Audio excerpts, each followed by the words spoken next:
Hello dear students, hope so तुमच्या सर्वांच्या सीईटीच्या exam चांगल्या गेल्या असेल आणि सगळेजण ह्याच टेन्शनमध्ये आहे की पीसीएमचा रिझल्ट कधी येणार. सो तुम्हालाही माहित नाही रिझल्ट कधी येणार आणि तसंच मलाही माहित नाही. दिवसभर तुम्ही 3-4 वेळेस गुगलवर जाऊन स्क्रोल करत आहात किंवा रिझल्ट कधी येणार, रिझल्ट कधी येणार. सो सगळेजण म्हणताय result will announce shortly. Result आला आहे, आपण त्याच्यावर क्लिक करतो, पण ॲट द एंड आपल्याला त्या जुन्याच न्यूज दिसतात. काही अडचण आहे का? मग आता रिझल्ट कधी येणार? रिझल्ट तर येणार आहे, पण कधी काय जोपर्यंत ते ऑफिशियली डिक्लेअर करत नाही तोपर्यंतही आपल्या हातात नाही. खूप सारे युट्यूबर्स मिसगाईड करताय, उद्या येणारे, आज रात्री येणारे. तुम्ही सर्वजण रात्री 1-1 वाजेपर्यंत जागताय. सो त्यांच्याकडून मी सॉरी म्हणतो, पण तुम्हाला लक्षात ठेवायचं आहे की आत्ता कोणती स्टेप घेतली पाहिजे. कारण की जी काही महत्वाची स्टेप्स आहे, आता एक्झाम देऊन झाली आहे, तो सगळा पडाव जो आहे तो आपण पार केलाय. जसा गेलाय पेपर, तुम्हालाही माहिती आहे किती स्कोर येतोय, काय येतोय, कशी पर्सेंटाईल ही सेकंडरी पार्ट आहे. सो सर मग पुढची स्टेप काय केली पाहिजे, कोणत्या गोष्टी इम्पॉर्टंट आहे ते आम्हाला जरासं समजून सांगा. जर तुम्ही ह्या चॅनलवर नवीन असाल तर please do subscribe to this channel. कारण की ह्या चॅनलवर तुमच्या कॅपराऊंड रिलेटेड ज्या काही सगळ्या डिटेल्स आहे, कॉलेज कसं सिलेक्ट करायचं, फॉर्म कसा भरायचा, ह्या सर्व डिटेल्स या चॅनलवर येतील. काय अडचण आहे का? मग सर रिझल्ट आला नाहीये, मग पुढच्या स्टेप्स किंवा आम्ही कोणत्या गोष्टी करू ह्या तुम्हाला माहित नाही. तो खूप जण काउन्सिलिंगच्या याच्यामध्ये की तुमच्याकडनं 5,000, 4,000, 2,000, 1,000, 500 असे पैसे घेतील. पण ह्या चॅनलवर तुम्हाला पूर्णपणे काउन्सिलिंग फ्री भेटेल. जर तुम्हाला तुमच्या MST CETचा बेस्ट कॉलेज चूज करायचं आहे आणि गायडन्स हवं आहे तर 9359115059 ह्या नंबरला मला मेसेज करा. पूर्णपणे गायडन्स येईल. काही अडचण आहे का? मग ते गायडन्स किंवा मेसेज करण्याच्या आधी काही बेसिक स्टेप्स ज्या तुम्ही फॉलो करा. खूप इझी असतं. कोणाच्या हातात आपलं करिअर देऊ नका चूज करायला. प्लीज मेक शुअर की बाबा तुम्हालाही त्यातल्या सगळ्या गोष्टी माहीत पाहिजे की आपण कोणतं कॉलेज निवडतोय, कोणती ब्रांच चूज करतोय किंवा आपल्या येणाऱ्या पर्सेंटाईलला आपल्या गोष्टी भेटणार आहे की नाही. कारण की ॲज आय नो की बाबा तुम्ही प्रत्येक ब्रांचला म्हणजे तुम्हाला माहित नाही की तेव्हा 4 वर्षाच्या कोर्सेसमध्ये तुम्ही काय काय गोष्टी शिकणार आहात. त्या पलीकडे तुम्हाला ते शिकवल्यानंतर कुठे प्लेसमेंट लागणार आहे, कंपनीमध्ये काय काय नॉलेज लागतं. तर आता तुमच्याकडे खूप वेळ आहे, दिवस तुमच्याकडे गोष्टी आहे. अजून तुम्हाला काही ओव्हरबर्डन नाही अजून घरच्यांकडनं की हे शिकायचं आहे ते शिकायचं, अजून कॉलेज सुरूच व्हायचं आहे. सो मग काउन्सिलिंग किंवा रिझल्ट आल्यानंतर काय काय प्रोसेस फॉलो करायच्या सगळ्यात महत्त्वाच्या स्टेप्स. तर सगळ्यात पहिले जे काय तुमचे डॉक्युमेंट आहे, if you are from any category सगळ्यात पहिले जे काही डॉक्युमेंटेशन आहे ते सगळ्यात आधी काढून ठेवा. जर तुम्ही EWS असाल तर दरवर्षी EWSचं सर्टिफिकेट लागतं. तर मार्च संपलेला आहे फायनान्शियल इयर, तर मार्च नंतर दरवर्षी त्या गोष्टी रिन्यू कराव्या लागतात. तर असे जे काय तुमचे कास्ट व्हॅलिडेशन असो, ह्या सगळे जे काही सर्टिफिकेट आहे ते सर्व काढून ठेवायचं आहे. क्लिअर आहे का? लिव्हिंग सर्टिफिकेट स्कूलमधून आणलं नसेल तर त्या गोष्टी आणून ठेवायच्या. काही अडचण? तर डॉक्युमेंटेशन मस्ट नेसेसरी.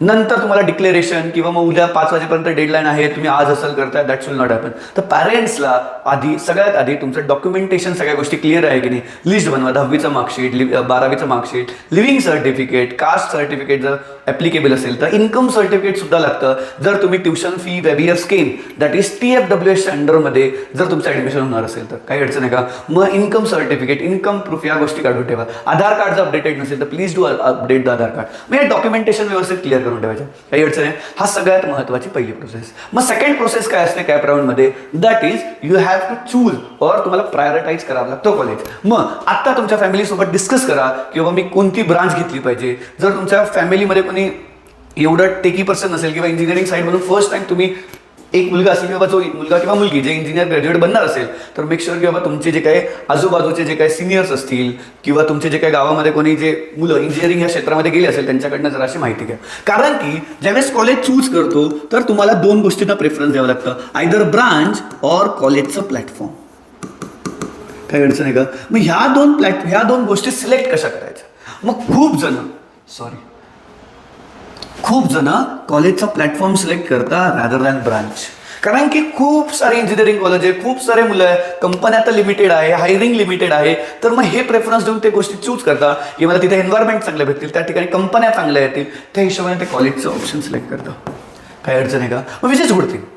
मग जे मुलं ज्यांना माहिती आहे की बाबा I can develop some skills, मला कॉलेज कोणतंही चालेल, मला ब्रांचशी घेणे देणं आहे, मी ब्रांच रिलेटेड म्हणजे कम्प्युटर सायन्स असो किंवा ENTC असो किंवा इलेक्ट्रिकल असो किंवा इलेक्ट्रिकल अँड कम्प्युटर असो, अशा खूप ब्रांचेस आहेत.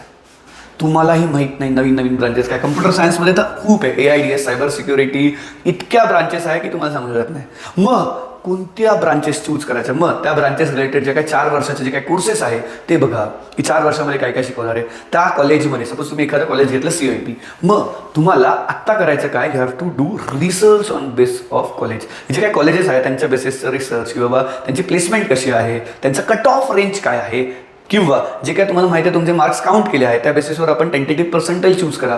पण पर्सेंटाईलच्या भांगडीत पडण्यात अर्थ नाही. ॲज यू आर नो, किंवा तुम्ही ज्या काय प्रायोरिटी लिस्टमध्ये CIP पण भरता, ज्यांना 60 पर्सेंटाईल येते तो पण CIP भरतो. आता मुद्दा काय असतो ह्या काउन्सिलिंगचा सगळ्यात महत्त्वाचा, ज्यावेळेस तुम्ही प्रायोरिटी ऑर्डर भरता. आता तर खूप जण अवेअर झाले, पहिले या गोष्टीबद्दल अवेअर नव्हते, तर खूप जणांच्या प्रायोरिटी ऑर्डर चुकता किंवा काउन्सिलरकडनं काही गोष्टी चुकतात. तर खूप काही कमी पर्सेंटाईल्सवर पण तुम्ही बघितलं असेल किंवा चांगल्या चांगल्या मुलांना कॉलेजेस लागतात. तर this is smart way of counselling. मग त्या केसमध्ये काय करायचं, सपोज एक पेज घ्यायचं, सगळ्यांनी व्हाईट ब्लँक पेजेस घ्यायचे, प्रत्येक कॉलेजसाठी एक पेज. मग त्याच्यामध्ये काय लिहायचं, सगळ्यात आधी त्यांचं प्लेसमेंट, ब्रांचेस, क्लिअर आहे. मग ह्या 2 गोष्टी ज्या, हा प्लेसमेंट रेकॉर्ड आणि हा त्यांचा ब्रांचेस, काही अडचण आहे का. मग सर हे आता आम्हाला सध्या एवढी काही गरज नाही, पण काउन्सिलिंग किंवा कॉलेज भेटेल की नाही भेटेल यासाठी आम्हाला पूर्वतयारी करून ठेवायची आहे. किंवा काउन्सिलर कसे करतात, मग त्यांच्याकडे ऑलरेडी PDFs असतात, मग त्या गोष्टी सांगता, मग त्या व्हर्बली सांगता, मग तुम्ही कसं रिसर्च करायचं. सो कॅपराऊंड तुम्ही जर बघितलं तर लास्ट इयरचे जे काही कॅपराऊंड असतात त्यांच्या PDFs डाउनलोड होतात, ज्यामध्ये तुम्हाला रँकिंग दिसून येते की फर्स्ट राऊंडला कोणत्या रँकवर त्या गोष्टी क्लोज झाल्या आहे. EWS असेल तर EWS, female, general open, female open, ह्या सर्व ज्या काही गोष्टी आहेत त्या गोष्टींचे कट ऑफ लिहिले असतात. सपोज मग काय करायचं, मग तुम्हाला इथे लिहायचं कट ऑफ किंवा रँक, आणि इथे लिहायचं ब्रांच. तुमची कॅटेगरी तुम्हाला माहिती आहे, तर त्या ब्रांचचं त्या कॅटेगरीचा कट ऑफ किती आहे. सपोज इथे तुम्ही टाकली मेकॅनिकल, त्याचा कट ऑफ टाकायचा 1306, मग ही रँक.